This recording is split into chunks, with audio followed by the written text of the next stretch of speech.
This setup is for adductor PAILS and rails. So what we are going to be doing is training this tissue and then some posterior hip stuff.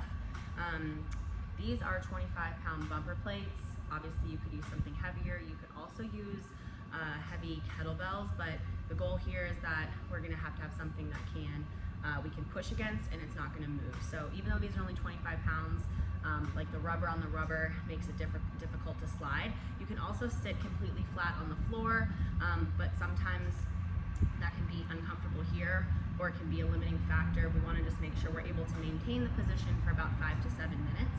So the first thing that we're going to do here is I basically set myself up at my end ranges, so I can't really, I might be able to scooch out just a little bit, and then I'm going to put that plate there, but I can't move any wider here. I'm at my end range of tolerance here. I'm at my end range of motion for my femurs to rotate into external rotation and into abduction in this position. I am going to gently kind of flex my feet and squeeze my quads because I want to be here for about 1:30 or 2 minutes in this, where I'm just in a passive stretch. So I'm trying to find stretch along these tissues. You might also get some hamstring as well, particularly if you're sitting directly on the floor. So what we want to do here is, after we've taken that passive establishing set, from here what we're going to do is we're going to think about closing the legs by gently pushing into the plates, but that movement is going to initiate from the tissues here, and that's going to be for a minute. So this is our PAILS effort.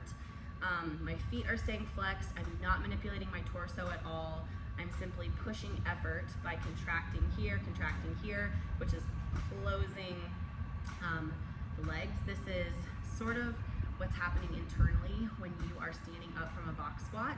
This can also be done on like an outer machine, but of course, like, your knee is not going to be an extension there. Your knee is going to be flexed.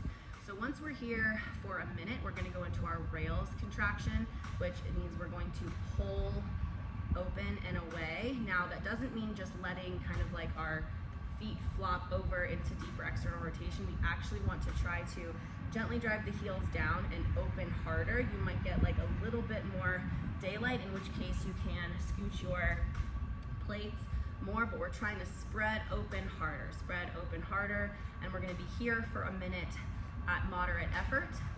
And then after that 60 seconds concludes, we're going to go back to trying to close by contracting all of this stuff. Now we're lengthening on the backside, and we're going to be there for 30 seconds at a higher intensity, and then we'll go 30 seconds open harder, and then if it's appropriate, we can work up to 10 seconds at max effort into an isometric adduction closed, and then isometric abduction open if that max effort is appropriate. But this is the setup for PAILS and rails to train adduction, abduction with knee extension.